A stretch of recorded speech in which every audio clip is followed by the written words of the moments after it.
Boa tarde, pessoal. Bom dia, boa noite. Eu não sei a hora que você está assistindo isso. Provavelmente no portal do IMD, né? Meu nome é Jaco Rian, sou aluno do BTI. Eu sou Henrique, aluno do BTI também. E hoje a gente vai entrevistar entre aspas, vai ser mais uma conversa. O nosso professor Miller, ele vai se apresentar em breve.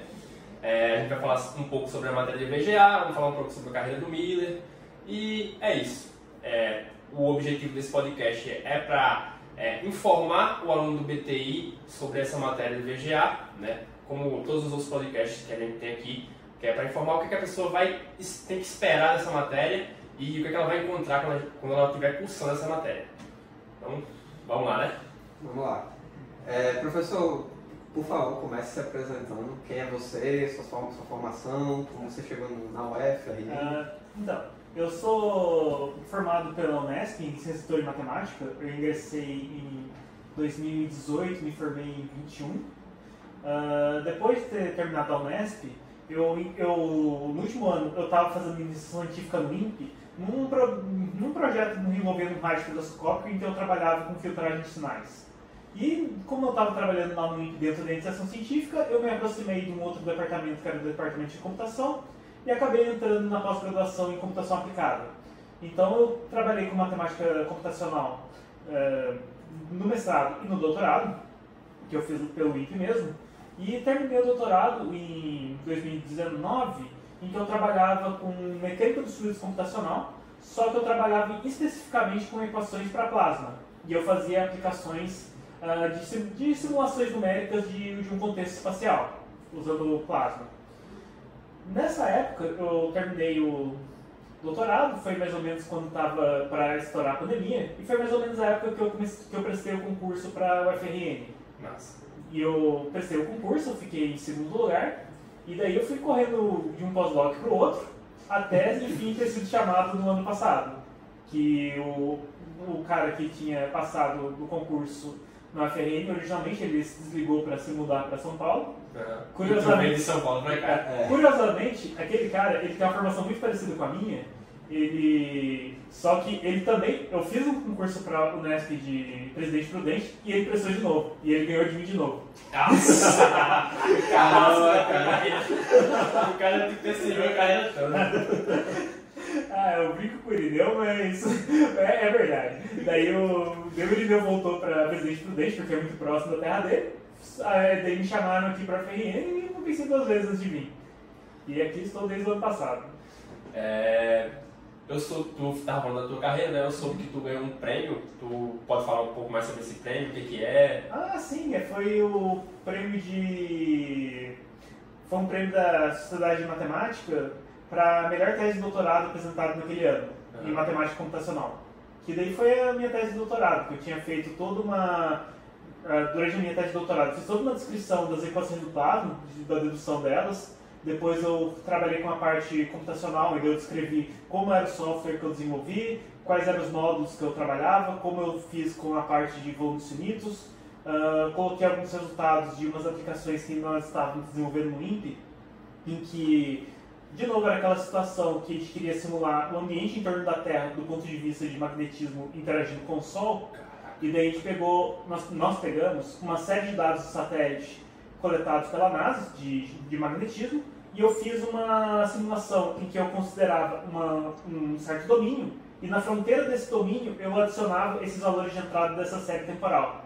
E esses valores de magnetismo e densidade do plasma, eu fazia uma interação dentro de uma situação que eu tinha modelado do contorno da Terra do ponto de vista magnético.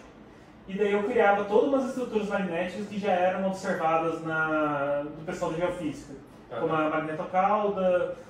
Eu reproduzia algumas reconexões magnéticas, e até no final do trabalho, de curiosidade, um dos meus antigos orientadores, ele pegou a série histórica que eu estava simulando, que eu tinha encontrado uma reconexão magnética, e ele conseguiu ver que de fato foi registrada uma anomalia magnética naquele momento, em uma estação que eu não lembro o nome agora. Que massa. Então esse projeto ele foi utilizado na prática? Então, a gente estava em desenvolvimento na época, porque eu trabalhava muito mais do ponto de vista de métodos numéricos. Então eu quero pegar essas simulações desse ambiente externo do magnetismo da Terra, eu queria melhorar o desempenho deles, porque era uma coisa muito cara computacionalmente, e também começar a fazer algumas implementações dentro de uma física que fizesse sentido. Eu trabalhei muito com ambientes 2D e comecei a trabalhar numa extensão para ambientes tridimensionais. Só que isso tinha seus próprios desafios na hora de fazer a modelagem, e eu acabei meio que deixando de lado, porque no fundo eu terminei o doutorado e preciso de emprego. Então eu precisava de um pós-doc, eu trabalhei um pouco com isso no pós-doc, daí eu tive, acabou uma bolsa, tive que pegar outra, e eu tinha que focar mais nos concursos, eu não podia mais focar tanto nisso. E hoje em dia eu tenho outros alunos lá que estão trabalhando com isso, eles entram em contato comigo para ajudar, então vez ou outra eu estou ajudando eles por e-mail ainda. Então tu meio que contribuiu tanto na área da matemática como na área da física, da geofísica. Sim. Que massa. Daí eu tinha li muito artigo de física. Bom, é difícil você interpretar o que o pessoal da física escreve, parece que sempre falta algum parâmetro que eles não escrevem. Então eu tinha que reconstruir vários modelos. Gosto de arredondar, né, o físico. Gosta. Cada matemática eu acho que diz que o físico gosta de arredondar os números e tal. A gente fala que o físico chama de π igual a 3, porque ele fala, quanto que é π? É 3 mais 0,1415 alguma coisa. Só que se você comparar o 3 com 0,1415 alguma coisa, o 0,1415 é uma coisa desprezível. Então só 3. E o engenheiro faz π igual a 5 para aguentar. Nossa! Então, Miller, entrando agora no objetivo desse podcast, que é apresentar a matéria de VGA, apresenta pra gente um pouco o que é essa matéria. A gente sabe que é VGA, a gente abrevia, mas a gente sabe que é vetores, geometria analítica. Então, explica pra gente como é que é o objetivo dessa matéria, o que é essa matéria, o que o aluno de BTI que vai começar a VGA ele pode esperar dessa matéria. Uma matéria de VGA, ela sempre a primeira coisa que eu penso é uma introdução à álgebra linear. Então, no começo, você precisa trabalhar com vetores, que seria uma estrutura de dados, que seria uma matriz, só que unidimensional. E o que significa o vetor? Ele significa uma magnitude, um sentido e uma direção. Então, você está dando uma informação que ela tem um significado de intensidade e que agora essa informação ela aponta para algum lugar. Então, você está podendo representar uma nova tipo de grandeza física. Porque, por exemplo, se eu usasse só um número escalar, que tipo de coisa eu posso representar? Eu posso representar a massa de um corpo. Ou seja, isso aqui tem uma massa de 100 gramas. Quando eu estou trabalhando com vetores, eu estou adicionando essas componentes de direção, sentido e também intensidade. Eu posso falar sobre aceleração, velocidade, peso e forças em geral. Vetoriais, né?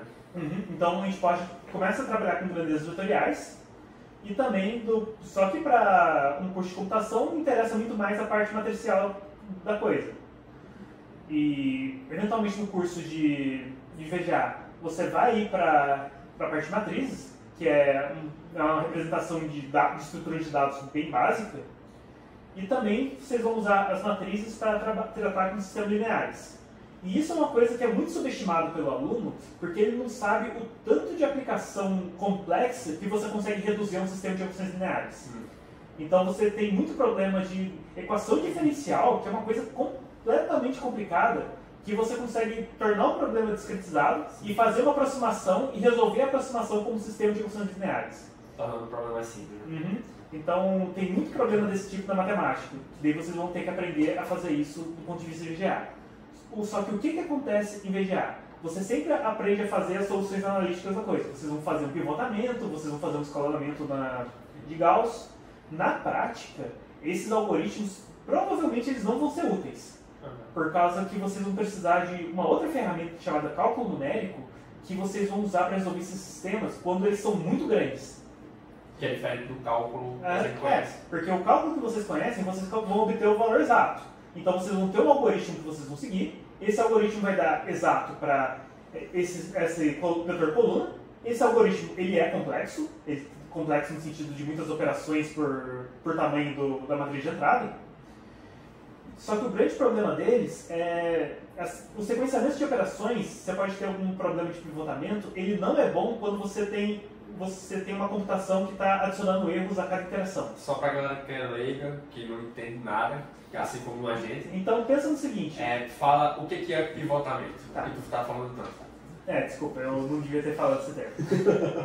seja breve, mas só pra galera ter uma ideia, assim. Tá, é a estratégia básica de quando você vai transformar a sua matriz numa matriz diagonal para você fazer o escalonamento. O que eu chamo de estratégia de levantamento é você escolher qual linha você vai manter em cada posição para você dividir tudo e transformar o elemento da diagonal da matriz no número 1. Ah, sim. Parecido com o determinante, né? Não, o determinante é outra história. Tá. Então pode seguir só assim. Então, quando vocês usam essas estratégias de, vamos dizer, um escalamento ou uma eliminação um escalonamento para resolver um sistema, computacionalmente, por causa das divisões que você está fazendo, a cada resultado que você vai encontrando, você está adicionando um erro. E esses erros, eles vão se escalonando a cada nova linha que você está calculando, e quando você vê, o problema se torna estável. Então, dentro de cálculo numérico, você vai encontrar outras metodologias que você vai fazer uma aproximação de todas as variáveis ao mesmo tempo. Então, você consegue ter uma melhor convergência. Então, você tem que aprender uma outra família para resolver esses sistemas numa aplicação real. Uma aplicação real, para quem está ouvindo e não tem noção, você vai estar resolvendo um sistema linear que vai ter mil linhas e mil equações, 1000 variáveis, 1 milhão de linhas, 1 milhão de variáveis. Então são coisas que... Não, 1 milhão de linhas é muito forte, mas pelo menos umas 1000 linhas para 1000 variáveis é uma coisa bem razoável. Bem razoável, assim, depende da programação, né? Porque o propósito de você usar a programação para matemática é para resolver um problema que ele é realmente muito grande. Então, não tem por que você aprender computação na matemática se o seu problema real é resolver um sistema de 4 equações e 4 variáveis. Que a gente vê na escola. Isso aí é matemática para bebê. É o comecinho da praia, ainda tem o oceano, né?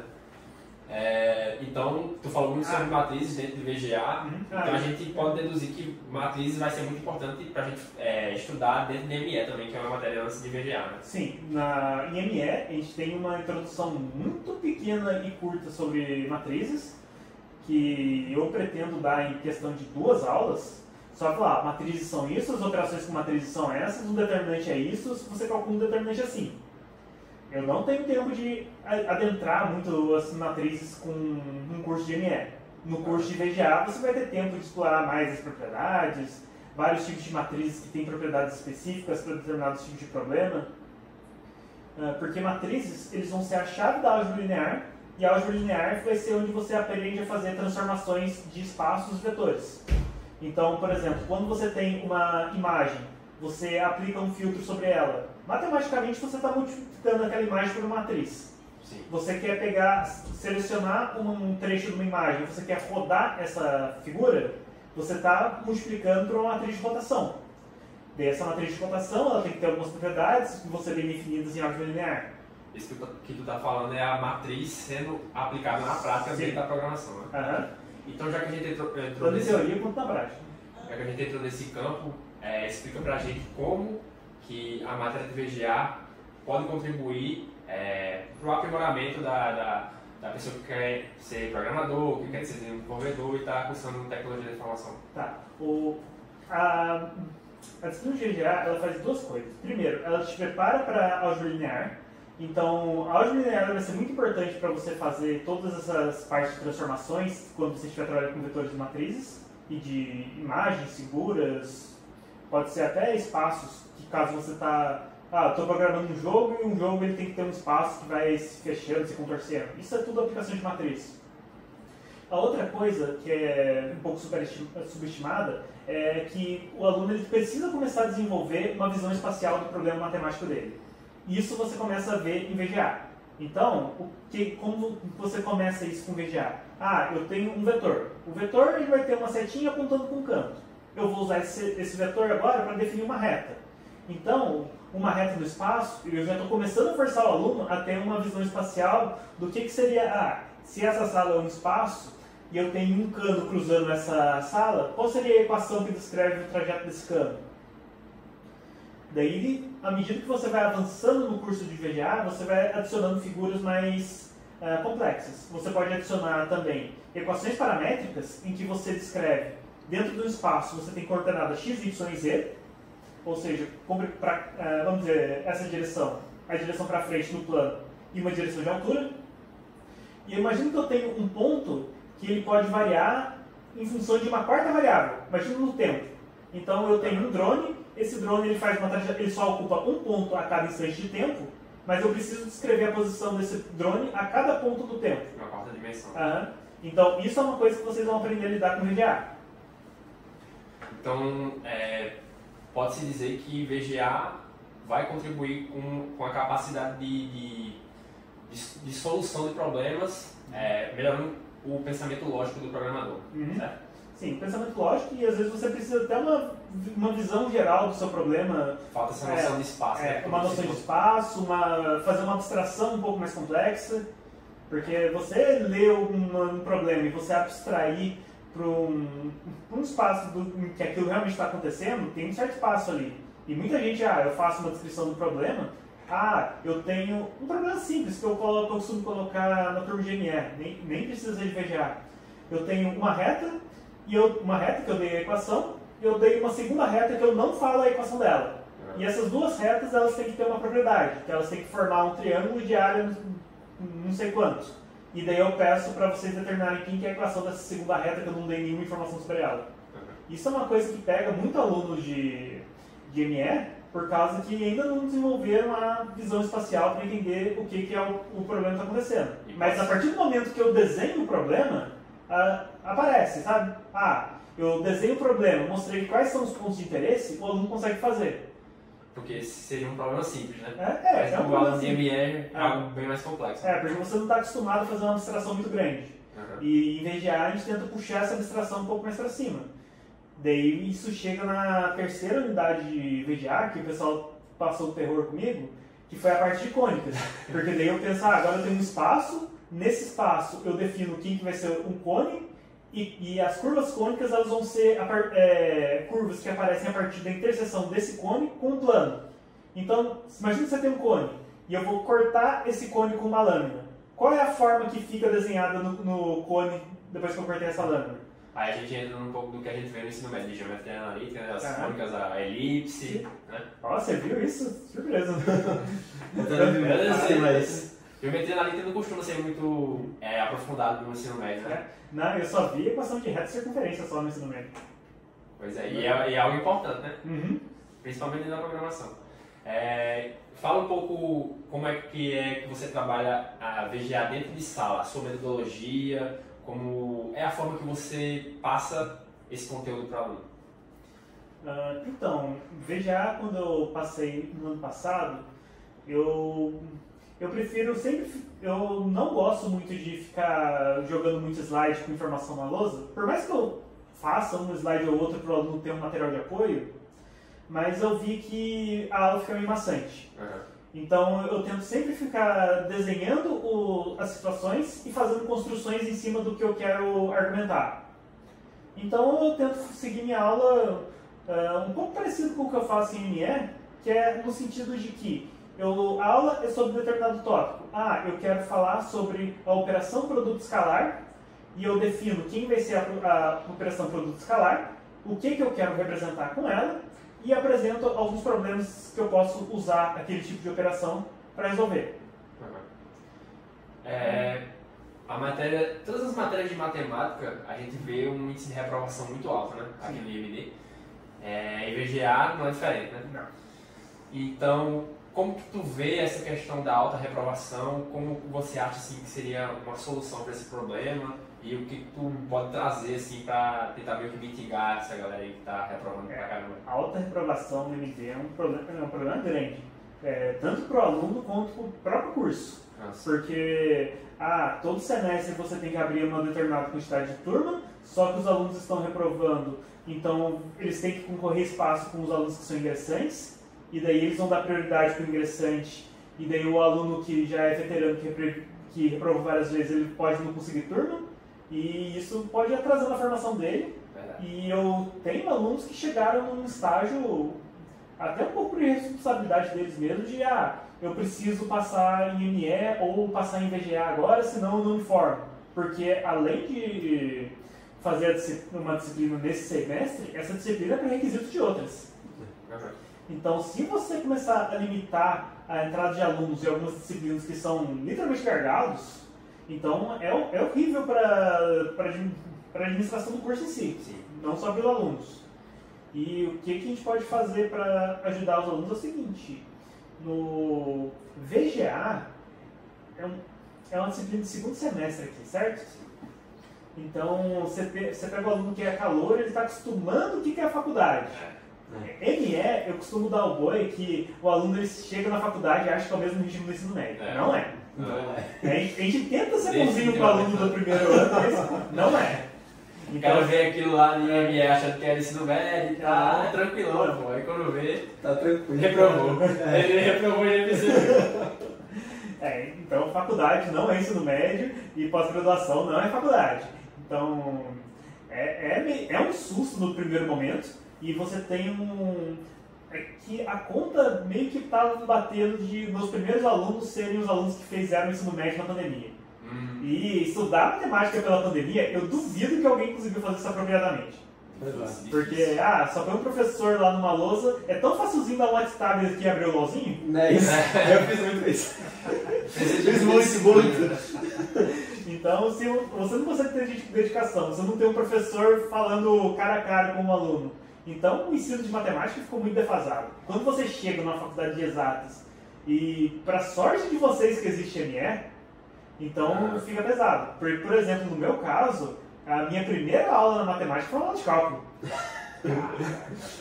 Já chegou lá. Já chegou com o pé na porta. Chegou uma derivada. Chegou, aula 1, eu estou abrindo esses módulos aqui com vocês, porque na aula que vem eu vou definir limite pela definição. Caramba. Para todo epsilon existe um delta que... Tava fazendo Enem lá, vendo equação quadrada, nada, cálculo, dá uma porrada assim, de uma vez. Quer fazer alguma pergunta? Tu ficou muito calado. Você tava perguntando aí, tava emendando, pegando os ganchos. Se quiser fazer... Eu quero fazer algumas perguntas também. Professor, eu gostaria de saber como que você trata a questão de acessibilidade nas suas matérias, principalmente com o VGA, que é uma matéria que já é mais complexa, né? Tipo assim, como você trata com pessoas que têm dificuldade de aprendizado? Isso é meio difícil, por causa que, por um lado, eu tenho que não só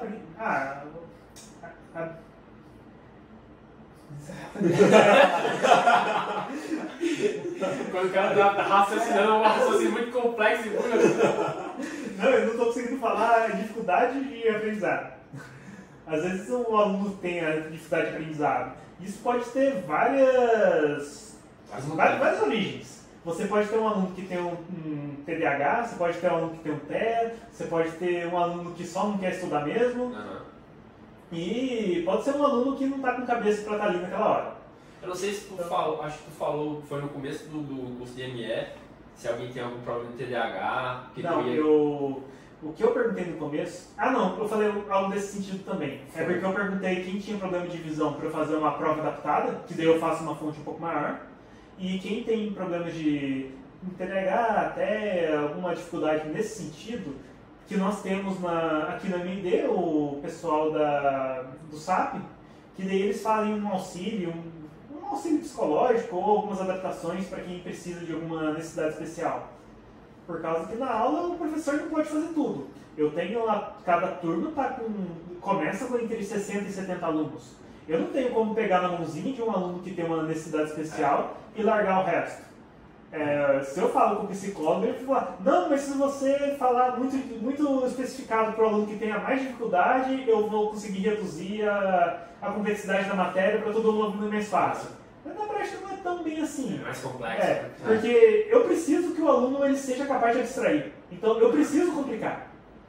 Então eu não posso tratar todo aluno como se ele tivesse dificuldade. Eu tenho que dar uma moral para o aluno. Se é bom, você tem que seguir isso aqui que eu estou falando e a gente tem que fazer uma coisa mais e mais complicada, porque quando chegar no mercado, o mercado não vai pegar leve com vocês. Vai pegar leve porque você tem TDAH. Porque o dever, falaram para mim no começo da adaptação, que o seu trabalho como professor existe uma demanda de aluno, o aluno ele quer se formar e eu preciso fazer o necessário para esse aluno se formar, porque é o dever da faculdade e se o aluno está ali, é uma escolha e uma responsabilidade dele.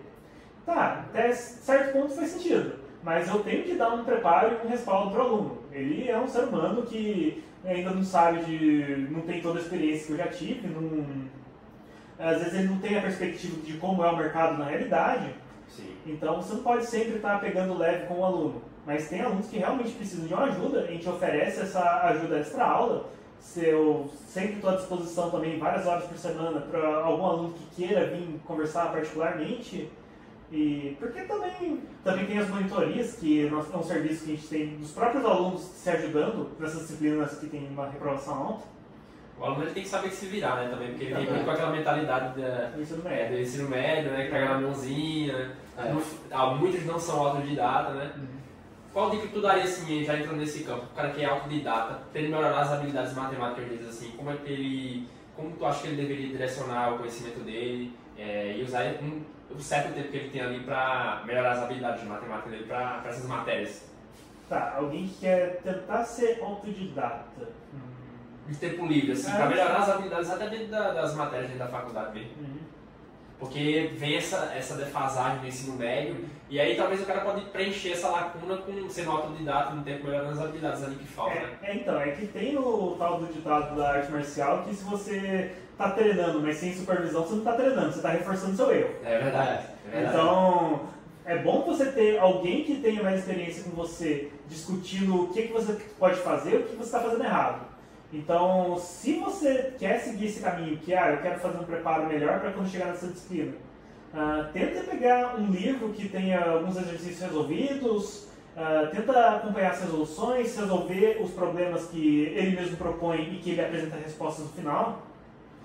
Deu algum problema, converse com alguém nas monitorias, porque às vezes você tem um problema, ele tem uma solução, mas que você não conseguiu chegar. Talvez seja alguma coisa que você não esteja enxergando. Muito comum também, que o pessoal fazia na faculdade, dava uma equação para você colocava ela num software, tipo, por exemplo, o Wolfram na internet, eles te cuspiam uma resposta. Só que esses softwares de inteligência artificial para matemática, eles dão umas respostas muito complicadas. Sim. E daí você não sabe de onde às veio vezes aquilo. até errada, né? Às vezes tá errado. Mas o Wolfram, ele dá umas respostas que são tipo de usar bazuca para matar formigas, sabe? Às vezes você só quer uma equaçãozinha simples, ele usa faz cálculo uma para análise resolver uma complexa, função, né? Ele coloca a resposta da solução numa série de McLaurin. Então tem umas coisas que são um pouquinho fora. Mas muitas vezes você quer só resolver uma equação que você tem lá, ele deu uma resposta que você não entendeu por quê. Então vale a pena você conversar com alguém que saiba resolver, que já tenha passado por isso. Então uma parte social sempre faz parte do processo de aprendizagem. Ter uma pessoa ali, pessoalmente mesmo, né? Não só... não precisa ser um professor particular, mas um aluno veterano, ou uma monitoria, uma monitoria, de grátis. Um professor que já lecionou a disciplina. Tu falou em livro, quais livros assim, tu recomenda assim, para alguém que quer construir uma base na matemática? Assim? Então, depende muito para qual matemática que você quer fazer. Por causa que matemática para matemática vai ter uma ênfase, matemática para físico vai ter outra ênfase, para engenharia vai ter outra ênfase. A computação vai ter outra. Então, você tem outras prioridades, outros níveis de dificuldade. Por causa, por exemplo, um livro de matemática para matemática, ele é completamente focado em demonstrações. Então, você chega lá num aluno num curso de matemática, fala, esse teorema tal, esse teorema tal, esse teorema tal, ele pega e sabe demonstrar tudo. Mas dá um exercício de que você vai ler uma informação, aplica esse teorema para obter tal resposta, talvez ele se atrapalhe. Já o físico seria o contrário, ou o engenheiro. O engenheiro vai para, eu dou esse problema aqui, que é de pegar a informação, usar esse teorema aqui e resolver. Só que daí ele teria dificuldade de por que isso aqui que ele fez funciona. Porque daí ele cai no vício da caixa preta. E o matemático, ele tem a ferramenta, mas às vezes ele não sabe falar para que serve.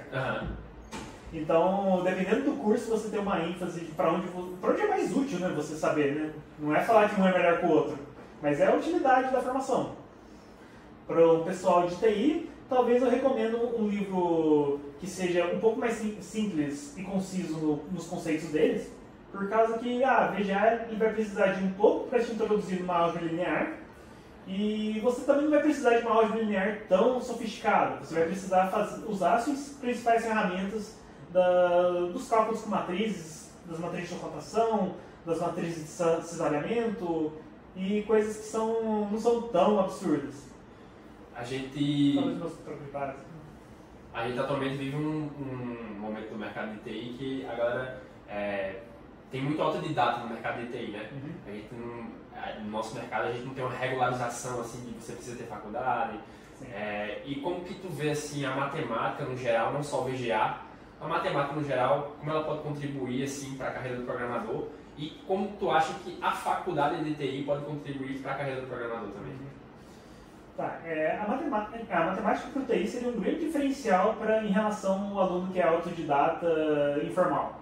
Por causa que, se o aluno é informal ele vai aprender a ser programador para entrar no mercado, provavelmente esse aluno ele vai pular toda a parte matemática. Sim. Então, esse cara ele não vai ter um embasamento matemático na lógica que ele aplica.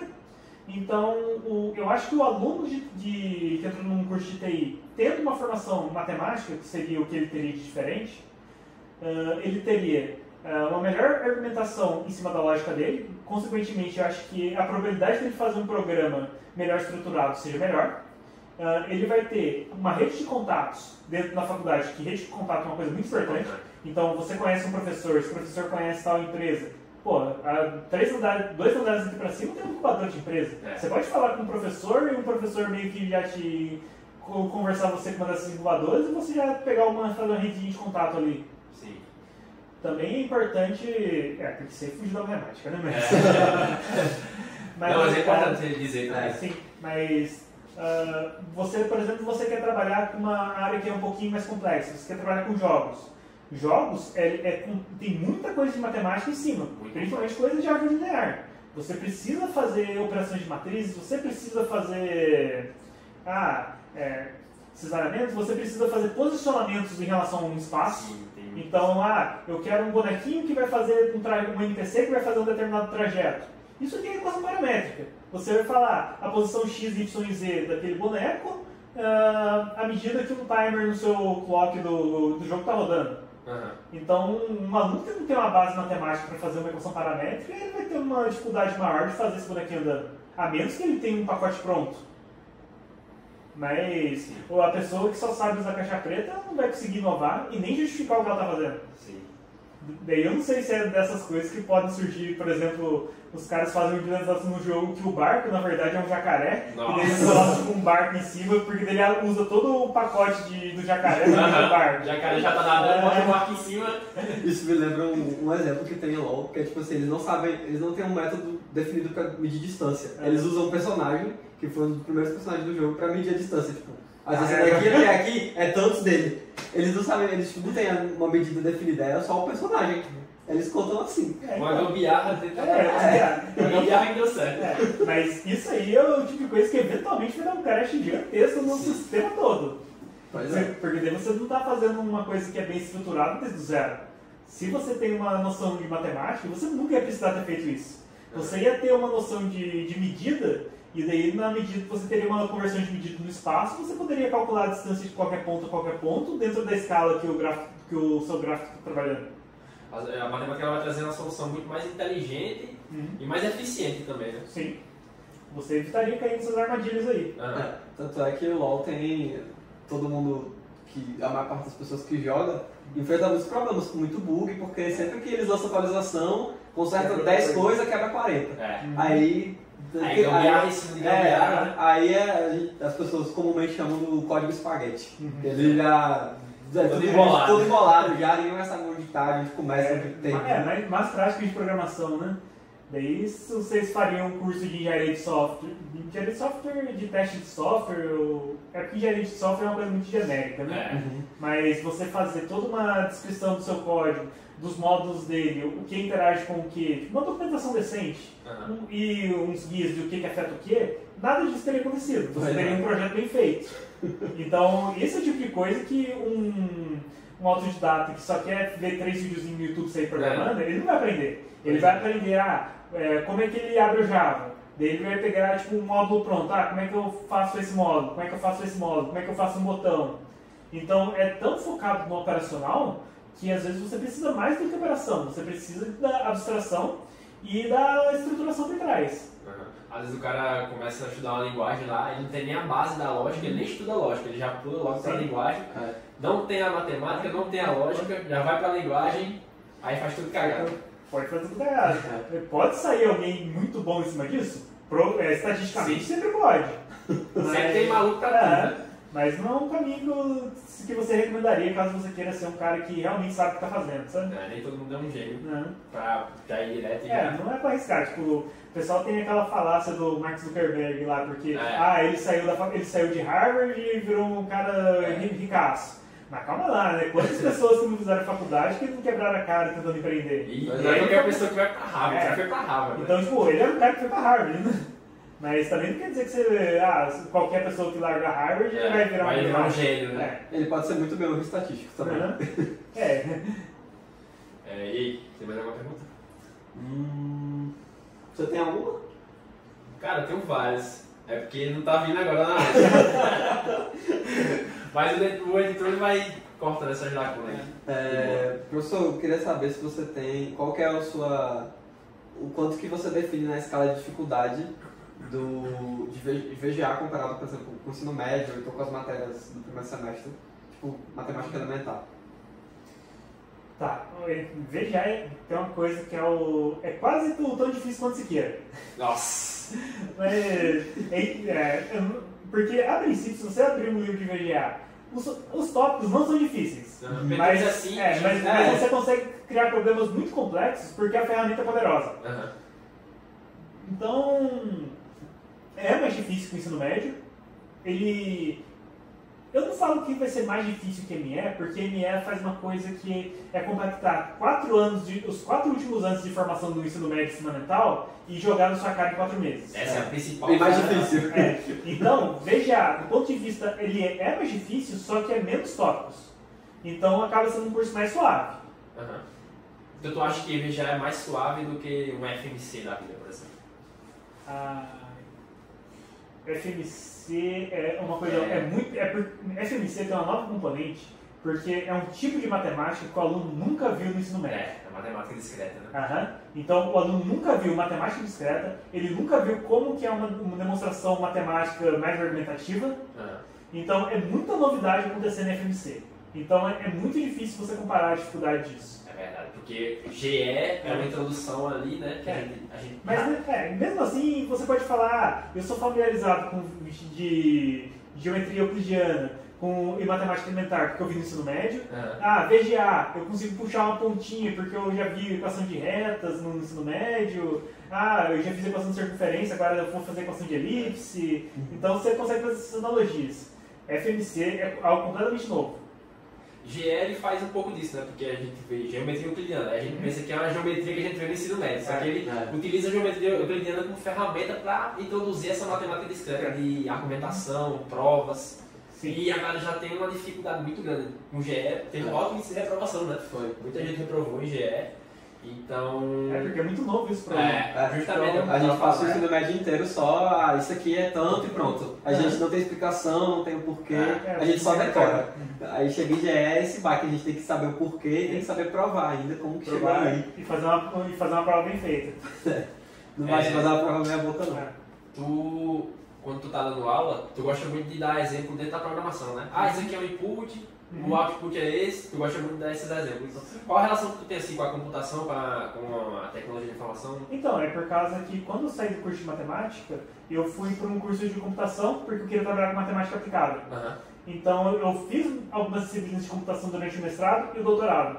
Então, eu comecei a ter contato de como eu enxergar a matemática dentro de contextos de programação. Ainda mais quando eu estava estudando com o pessoal da minha turma, eu era o único com informação de matemática, o resto tinha informação de computação. Então, o pessoal de computação tinha que me ajudar em coisas que eram além do que eu tinha visto na faculdade, como banco de dados, eu não tinha visto na faculdade. Qualquer coisa um pouquinho mais complicada que programar em C e... mais C logo assim? Não, C foi a primeira linguagem que eu aprendi. Caramba! Nossa, C é bem complexo. Então eu fazia uns for, if, umas estruturas de dado básicas, mas alguma coisa que fazer árvore, uma coisa que eu nunca tinha feito, grafos. Então essa parte o pessoal me ajudava e daí a parte de matemática eu ajudava a minha turma. Então a gente meio que eu tentava fazer essa conversão de como explicar matemática com pessoa de computação. Então eu tenho que usar os jargões deles e como eles veriam um problema do ponto de vista de alguém que está trabalhando com aquilo. E eu acho que se eu aproximar mais para o aluno, bom, se você está no TI e você se interessa por informática, então se eu aproximar a matemática do TI, talvez vocês se interessam mais pela forma que eu falo. No concurso, tipo assim, eu não sei como é que funciona o concurso para professor da UF. Tu já sabia que ia dar aula no MD ou como é que funciona sim. isso? O concurso abriu com vaga para dar aula de matemática dentro do MD. Aí já te interessou por causa que era um instituto de tecnologia? Sinceramente, não, cara. Não? Eu tava nem pensou nisso. Não, eu tava no ponto de... Quando você é concurseiro, cara, funciona assim. Abriu o concurso, eu posso prestar, eu presto. Eu quero dinheiro. Pra onde der pra tirar, eu tô tirando. Então foi meio que uma coincidência, tu... Aconteceu. Aconteceu de... Meu antigo chefe falou, abriu uma vaga para matemática na FRN. Eu olhei o edital e falei, eles estão pedindo gente de matemática que tenha doutorado, eu posso prestar. Eu tinha dinheiro e disponibilidade para ir? Eu tinha, eu fui. Daí eu dei sorte de ter ficado em segundo e dei sorte de no primeiro ter saído. Mas tu já sabia que ia dar aula pra galera do TI, não? Sim, porque daí porque especificava que eu ia trabalhar no BTI e quando eu estava fazendo a prova de memorial e plano de trabalho na faculdade, daí eu fui correr atrás como é que funciona o FIN e daí eu vi no memorial que o IMD ele trabalha com o BTI, então eu vou ter que dar aula pro BTI. Eu tenho muitas mais perguntas. Pode fazer, mano. Professor, também eu vi no seu outro podcast, vi que na próxima grade pode ser que eles peguem VGA e incluam em matemática elementar. O que você acha disso? Você acha que é bom, é ruim? Olha, deixa eu pensar um pouco.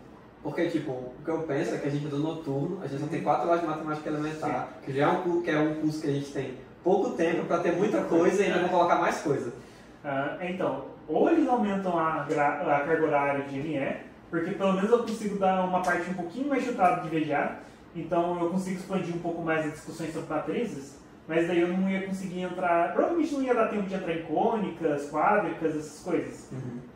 Mas só de dar um tratamento um pouquinho mais, dar um pouquinho mais de carga horária para discutir um pouco mais de matrizes, que é importante, seria ok mais ou menos. Porque como a VGA é muito vista como uma introdução para a álgebra linear, e a álgebra linear no BTI ela é uma matéria de segundo ciclo, para quem for fazer uma das ênfases, se soa muito específico você ter uma matéria de pré-requisito para uma matéria que é tão... Que não sabe se a pessoa vai seguir, né? Então eu entendo a argumentação de você tirar a VGA, mas mas eu preciso... o aluno precisa ter uma noção um pouco mais da parte de tratamento de matrizes. E daí a gente vai ter que apertar a ME de alguma forma. Daí eu vou ter que ver a grade nova e ver o que o pessoal decide. Que eu acho que provavelmente quem vai rodar vai ser um número complexo. Porque o que eu vejo é que a gente já tem muito pouco tempo para ter ME. A gente só tem 4 aulas na semana para o noturno, né? 4 anos e 4 meses. Para o diurno também. Não, mas eles não têm 5 aulas na semana? Não, comigo a carga horária é a mesma, pessoal da tarde. É só essas 4, que nem a gente. 4 aulas por semana. Entendi. Então vai ficar apertado para todo mundo, no final das contas. É porque a gente do noturno tá acostumado a sofrer e a gente já pensa pelo lado ruim, né? Porque fazendo faculdade do doutor é foda, eu sei como é. Você, se você tá fazendo noturno, quer dizer que provavelmente você deve trabalhar de dia, né? Pois é. Então, você trabalha de dia, chega cansado e faz o curso ainda mais, com a carga horária ainda mais apertada. Porque você fica com todos os horários lotados, enquanto o pessoal do diurno consegue fazer 2 aulas num dia, 2 aulas no outro, um pouquinho de manhã. Um pouquinho de tarde, você tem um espaçamento maior para descansar a cabeça. Já entrando nesse assunto, alguns professores falam muito sobre isso, né? Desse abandono que os alunos do noturno têm. De tipo, às vezes até alguma matéria que a galera que estuda no dia tem, só que a galera do noturno não tem. Como que tu vê assim, esse meio que descaso com o aluno do noturno e como tu acha que poderia melhorar isso aí? Então, é que você querer... Eu acho que comparar aluno de noturno e aluno de diurno, eu acho uma comparação injusta. Porque o aluno de diurno ele tem que lidar com muito menos coisas que o aluno de noturno. Então, o cara que está estudando de dia, ou ele tem um trabalho muito flexível, ou ele não trabalha com os pais ajudando.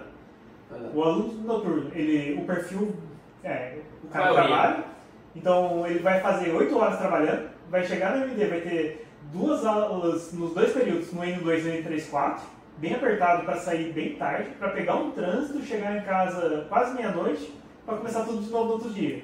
O desgaste ao longo do semestre é gigantesco. Então, e como você vai ter menos horários que estão mais apertados, o aluno do noturno ele tem que ter o curso meio que adaptado para ele.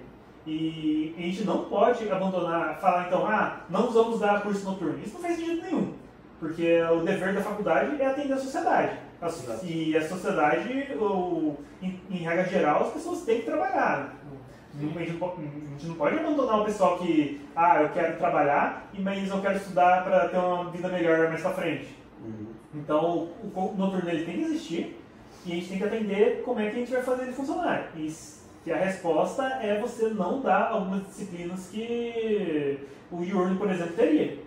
Então, você fazer um curso ainda mais focado na aplicação que você quer desenvolver o aluno. E daí o aluno, mais pra frente, porque o aluno noturno ele tem que ter a noção de que ele não está fazendo a mesma coisa que o do diurno, né? Mas ele pode correr atrás ao longo do tempo. Você pode pegar, eu posso pegar uma disciplina extra, porque você tem toda uma carga de optativos. Nada te impede de você, no segundo, terceiro semestre, você já ter um direcionamento na sua cabeça para onde você quer ir. Então, abrir uma turma, te interessou? Você vai atrás. Então, eu tenho um aluno de orientação acadêmica que eu estava enchendo o saco dele, que ele não estava fazendo umas obrigatórias, e ele queria fazer uma disciplina de segurança. Falou, cara, larga essa de segurança, faz essa obrigatória logo para você fechar o curso. Falou, não, mas é que o direcionamento que eu quero seguir é para a área de segurança. Então, eu enchi o saco do professor para ele abrir nesse período para eu fazer. Então, o aluno noturno ele tem que desenvolver esse caminho. Saber o seu direcionamento e já buscar esse direcionamento para onde você está indo. E perder menos tempo com... Perder tempo não é uma palavra muito forte. Mas não ter um uso de carga horária com coisas que não seriam tão relevantes para o direcionamento que ele quer dar para a carreira. Então o aluno noturno ele tem que ser um pouco mais esperto aí, sabe? Ainda nesse sentido, um dos problemas que a gente tem é de professor que não quer dar aula à noite. A gente tem muito esse problema. Alguns professores que dão aula à noite, eles falam assim, eu não gosto de dar aula à noite. Eles falam abertamente pra gente. Parece que ela na má vontade mesmo, só pra... É que no meu caso é o contrário. Eu acho que o pessoal é doido, porque, eu estudei não sei quantos anos pra acordar 6 horas da manhã pra dar aula. Não é isso, pô. Eu quero mestrado, doutorado, pós-doc, agora vai passar meus malucos brigando por causa de segunda-feira e do 3-4. 3-4 na segunda-feira. Eu vou chegar porque tá dormindo. Não é isso não. Aí, esse semestre que veio, eles vêm e falam, Bíblia, tem como você dar aula no N1-2, N3-4 e no M3-4? Nossa, eu queria dar um abraço nesse menino. E tu gosta de dar aula à noite? Porque eu não gosto de acordar cedo mesmo. E daí eu chego depois do almoço, fico aqui preparando as coisas à tarde e à noite eu dou aula. Pra mim tá ótimo, sabe? Então, o que tu acha assim, que a UFRN poderia fazer assim, com esses docentes que não querem e que não evitam dar aula à noite? Assim? Qual solução tu vê assim? Isso é complicado, você não pode simplesmente forçar alguém a falar, não, você tem que dar aula nesse horário. Tem que ser isso tem que ser uma negociação do quadro docente. Porque o curso ele tem necessidades de determinado número de turmas em determinado período. Então, as turmas têm que ser oferecidas. E os professores têm que pegar essas turmas. Sim. Então, principalmente as obrigatórias. Então, tem professores que nem eu que vão preferir pegar à noite. Então, a diretoria de ensino já vai dar as aulas da noite pra gente. E daí eles têm um sistema de rotação que eles estão implementando que vai ter que jogar essas turmas à noite para algum professor. Porque não pode simplesmente abandonar o curso noturno porque o professor não é birrinha. Mas você acha que seria a solução, tipo, abrir mais... ingressar mais professores na universidade para dar aula à noite? O problema é esse. Isso não resolve, por causa que o que garante que o professor que entrar vai querer dar aula à noite? Não, aí o professor vai estar lá dizendo, não, noturno, meu amigo. Não tem escolha não. Aí não é assim que eu acho. E também contratar professor é caro. Então, se pudesse contratar mais professor, já teria feito muitos mais concursos. Então é uma questão de orçamento federal. Eu tenho mais uma.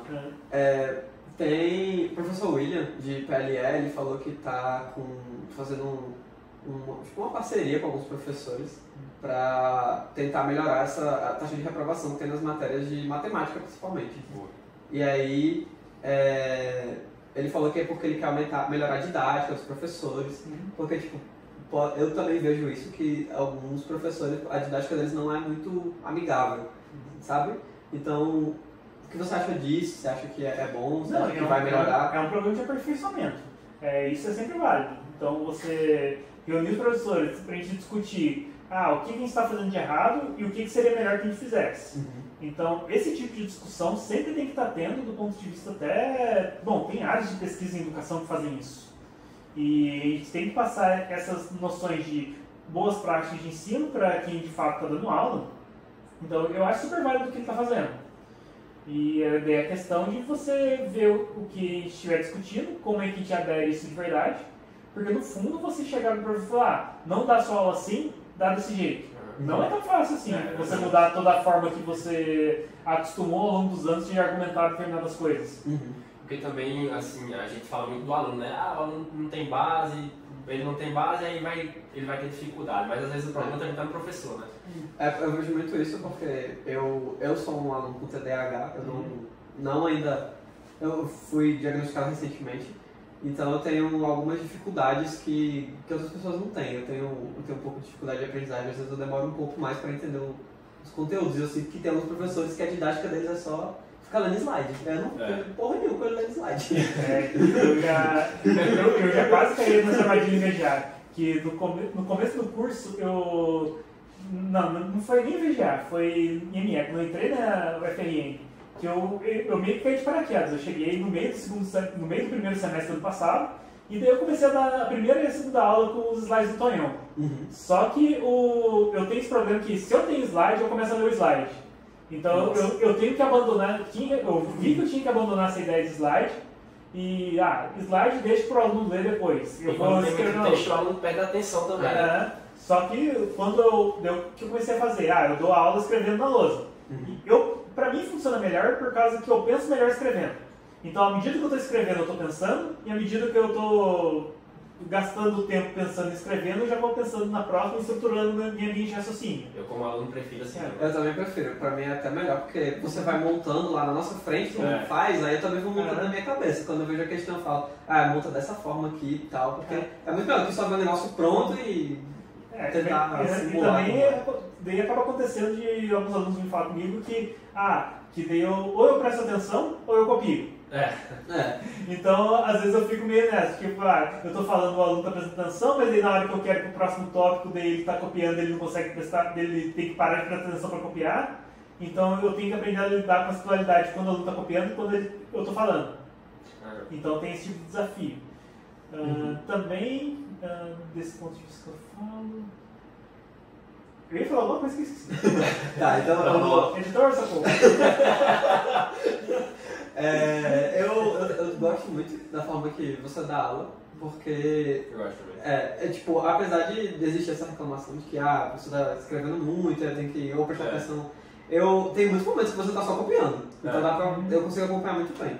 Eu nunca deixo de copiar nada, eu sempre tento acompanhar muito bem a aula. Eu acho que assim, nunca deixei de prestar atenção porque eu estava copiando, até porque ele vai num ritmo que a galera consegue alternando lá, né, prestar atenção, copiar e tal. E o negócio que eu achei meio engraçado quando vi pela primeira vez, nossa, eu tô muito velho, é que quando eu enchi a lousa pela primeira vez, eu virei de costas e os alunos com o celular tirando foto da lousa. Eu falei, caramba, velho, bem-vindo ao futuro, velho. Eu não entendo como é que esse povo tira a foto e consegue depois... Porque, tipo, às vezes que eu tirei foto de quadro, eu nunca nem olhei depois. Eu imaginei, tipo... O cara tira, já absorveu o conteúdo. Ou esse cara tem um backup muito bem feito, ou ele memória fotográfica. Ou ele tá se enganando. Ninguém, o cara que fala que quando tira foto ele vai copiar em casa é mentira, Ninguém copia, Tem um aluno do nosso curso do noturno que ele grava as aulas em vídeo, se eu não me engano. Sim, verdade. Aí, inclusive, o que você acha disso? Você acha que é tranquilo? Você acha que... Então, eu já vi isso funcionando na pós-graduação. Eu tive colegas que gravavam a aula ou que deixavam um radinho ligando ouvindo a voz do professor, sabe? Sim. E estudava depois. Não é o tipo de coisa que eu faria, mas se funcionou pra alguém, tá ótimo, sabe? Até porque o cara escutar é um estudo muito passivo, né? O cara tá só escutando lá, às vezes o cara tá distraído com outra coisa. Porque pensa no seguinte, eu tô trabalhando aqui e eu tô ouvindo uma música.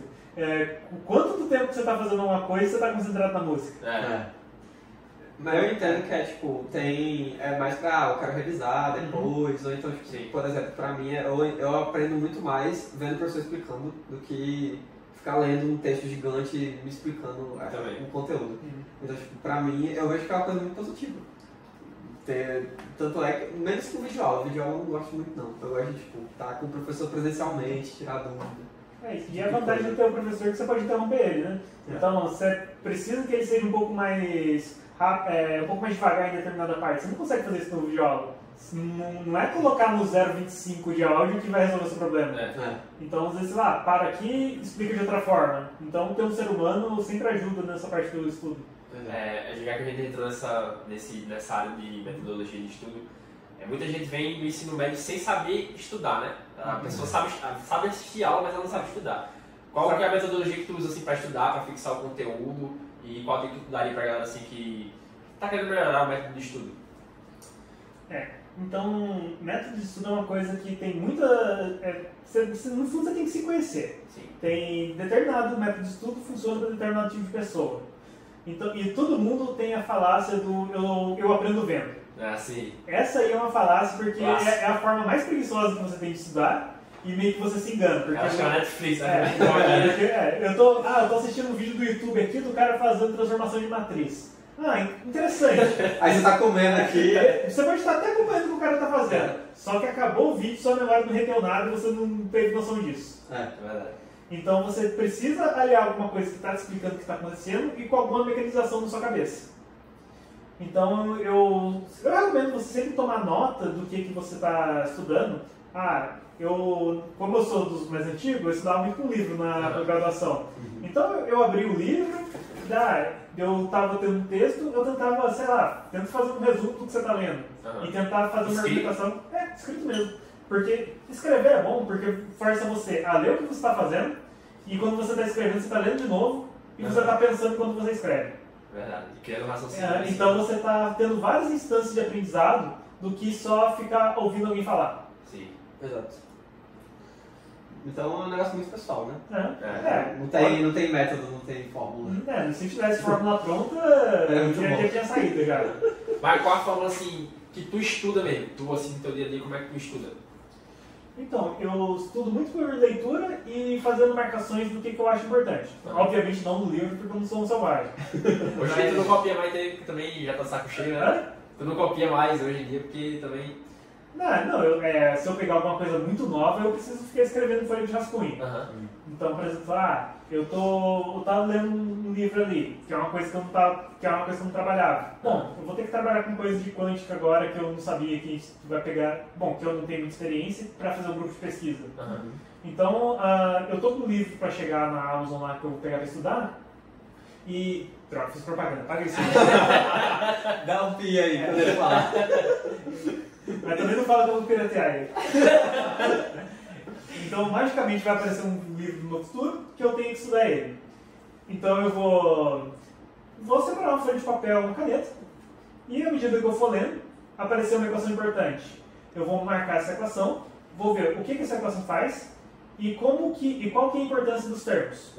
Então, o que esse termo quer dizer? Isso aqui é uma propriedade de fusão? Isso aqui é uma propriedade de transporte? Isso aqui é qualquer outra coisa? É um sorvedor? Então eu faço anotações da equação, o que ela representa, como ela se interage e para que eu vou usar ela. Continuo lendo, parece alguma informação importante, uma propriedade importante, marca a propriedade. É a ideia de você ir fazendo resumos. Você está pegando um texto grande, você está extraindo as principais informações. Sim. Então, se você está extraindo as principais informações, você está tendo que processar o texto que você está lendo. Sim. E daí, de novo, você está lendo, escrevendo, na medida que você escreve, você está lendo de novo, e você está resumindo e pensando no que você está fazendo. E para fixar esse conteúdo, tu utilizas algum método de revisão, assim? Não faço tanto isso, não.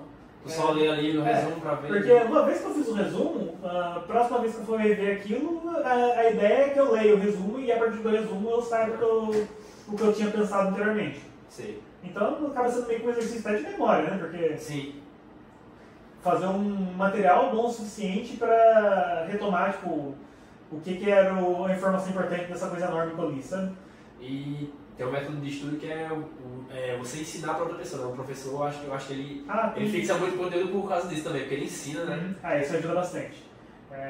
Eu aprendi muito mais álgebra linear dando álgebra linear do que estudando.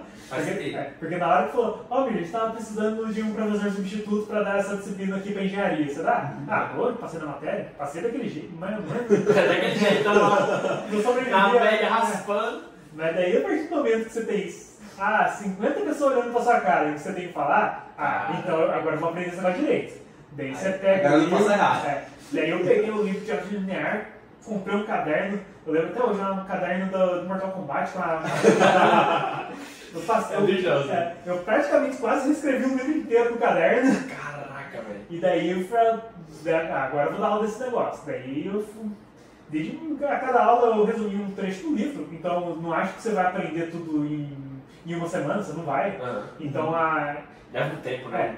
Então é um processo longo. Não é você vai pegar um livro dessa grossura e dominar rapidinho. Você tem que fazer uma divisão do que você tem que fazer a cada unidade de tempo. Sim. Então de pouquinho em pouquinho eu fui revisando e daí quando eu vi o negócio não era mais um bicho certo. E também, à medida que o pessoal vai tirar dúvida com você, às vezes o pessoal faz umas perguntas pra você que você não tinha parado pra pensar antes.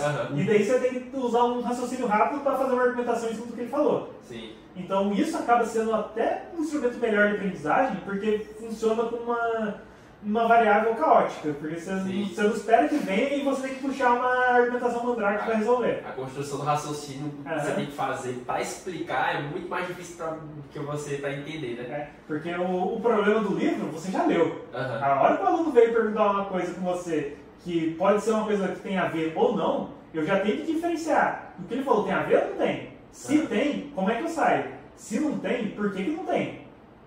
Então você acaba sendo mais rigoroso na forma que você trata a disciplina.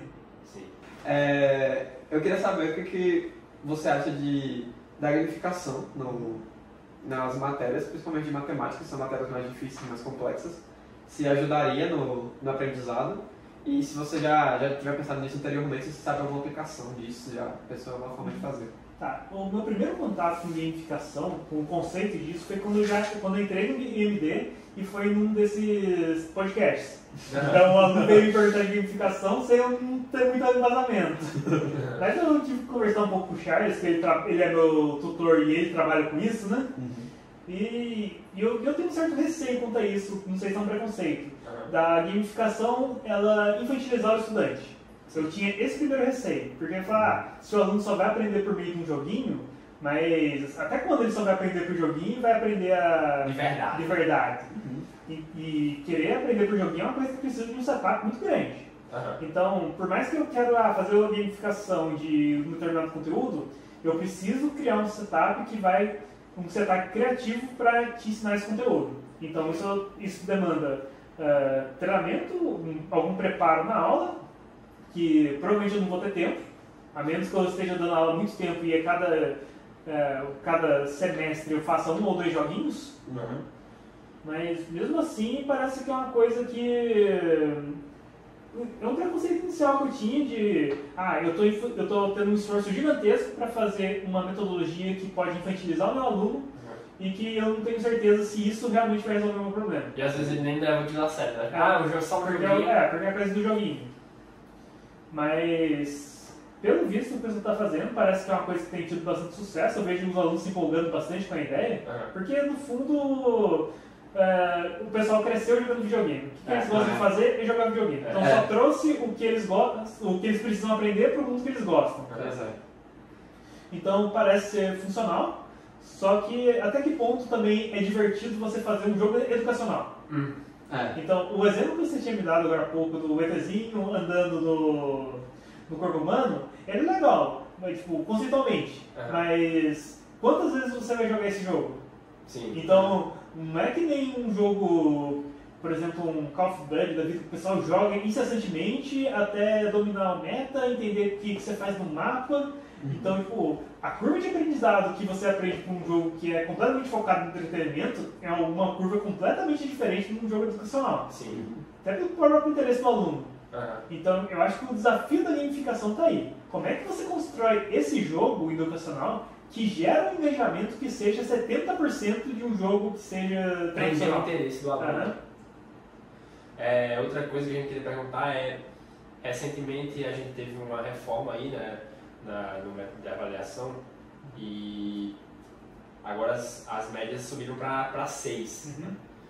E o que é que tu acha disso? Então, eu acho que é um pouco positivo, porque eu acho que o sistema antigo de média 5 e com todos os recursos de recuperação que você tinha, se você tinha média 3, se você sua média era marca 3, você podia fazer uma recuperação, daí substituir a nota e fazer média 5. É como se a UFRN fosse uma mãe do ponto de vista de notas, sabe? Então, eu aprovava o aluno que ele conseguia esses 5 honestamente, mas eu não tinha a segurança de que ele tem o que é necessário para seguir em frente. O domínio do conteúdo, né? Porque por mais que ele acerte, porque eu estou dando 5 questões numa prova, se ele acertou 2 questões e fez a atividade, ele já está com 5. Mas eu dou uma questão que é praticamente para o aluno tirar 0, uma outra questão, e as outras questões, uma questão mais difícil e 3 mais ou menos. Então, o aluno fechar com 5 comigo é uma coisa que, quando eu vejo a prova, eu não sinto confiança que o aluno ele realmente tem o necessário para seguir em frente. Sim. Mas ele cumpre o que está no regimento. Uhum. Então, nesse ponto, eu sou a favor de subir um pouquinho a nota, para pelo menos forçar o aluno a ter um domínio um pouco maior. Uhum. Acho que é isso, né? Deu para falar sobre o que a gente queria falar. Falar muita coisa. Passou tanto tempo, né? Obrigado, Mira, aí pela disponibilidade. E é isso, galera. Espero que vocês tenham gostado aí do nosso podcast. E é isso. Valeu. Falou.